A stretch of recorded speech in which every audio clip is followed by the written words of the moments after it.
शुरू से ही बिटकॉइन या क्रिप्टो करेंसी को लेकर तरह तरह की बातें सामने आती रही है। अभी कई देशों ने इन वर्चुअल करेंसी को अपनाया है तो कई ने सिरे से नकार दिया है।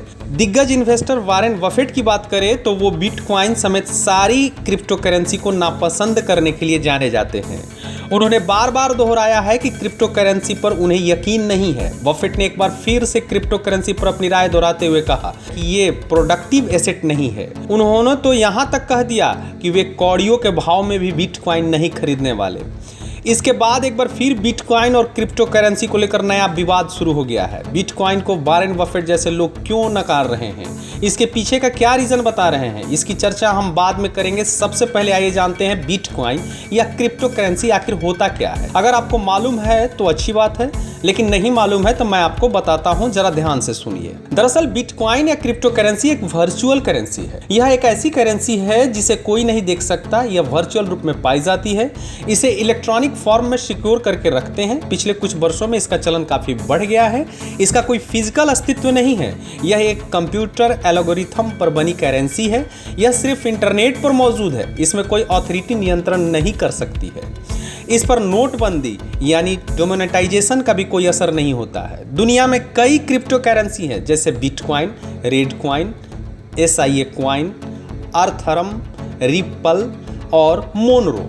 आप इसे किसी अन्य करेंसी की तरह खरीद सकते हैं, जैसे डॉलर में, रुपीस में, कोरोना में, दिनार में।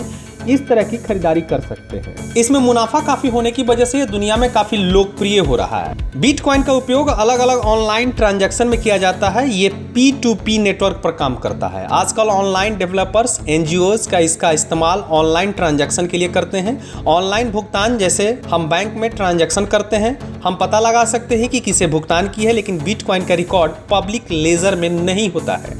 इसे ट्रैक नहीं किया जा सकता। जब किसी दो व्यक्तियों के बीच एक्सचेंज किया जा रहा हो, इसका रिकॉर्ड सिर्फ 2 बार ही देखा जा सकता है। एक बार जब किसी ने इसे खरीदी हो, दूसरी बार जब कोई इसे बेच रहा हो।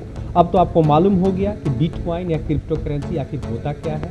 बिटकॉइन की इतनी पॉपुलैरिटी होने के बावजूद दिग्गज इन्वेस्टर वॉरेन बफेट ने यहां तक कह दिया कि वे कौड़ियों के भाव में भी बिटकॉइन नहीं खरीदना पसंद करेंगे। बता दें कि अभी 1 यूनिट बिटकॉइन की कीमत करीब $39,000 है। वॉरेन बफेट ये सारी बातें बर्कशायर हैथवे की सालाना शेयर होल्डर बैठक को संबोधित करने के दौरान कही।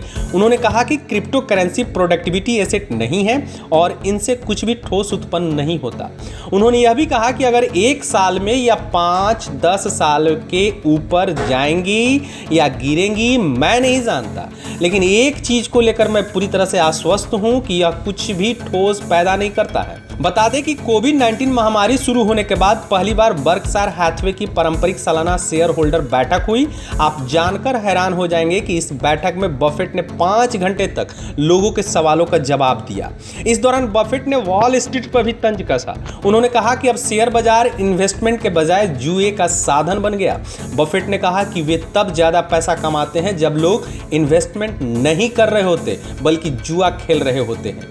संबोधन के दौरान बफेट ने यह भी बताया कि हाल फिलहाल में उनकी होल्डिंग कंपनी ने कहां-कहां इन्वेस्टमेंट किया है। बर्कशायर ने हाल फिलहाल बाजार में आई गिरावट का फायदा उठाया और जनवरी से लेकर मार्च के दौरान विभिन्न कंपनियों में $51 बिलियन का इन्वेस्ट कर दिया। तेल कंपनी सेवरॉन में इस दौरान बफेट की कंपनी का इन्वेस्टमेंट $4.5 बिलियन से बढ़कर $26 बिलियन तक पहुंच गया। अब यह कंपनी अमेरिकन एक्सप्रेस, एप्पल और बैंक ऑफ अमेरिका के साथ बर्कशायर की टॉप 4 होल्डिंग में शामिल हो गई है। इस दौरान बर्कशायर ने ओसिडेंटल पेट्रोलियम में 14% हिस्सेदारी के बराबर शेयर भी खरीदा है। इनके अलावा HP और एक्टिविजन जैसी कंपनियों में भी बर्कशायर का इन्वेस्टमेंट बढ़ा है। आपको बता दें कि बिटकॉइन या क्रिप्टो करेंसी को लेकर यह राय दुनिया के दिग्गज इन्वेस्टर वॉरेन बफेट का है। सिर्फ जानकारी के मकसद से लाइव सिटीज ने वॉरेन बफेट के विचारों को आप तक पहुंचाने का काम किया है। इससे लाइव सिटीज का विचार नहीं समझा जाए। लाइव सिटीज के लिए डेस्क रिपोर्ट।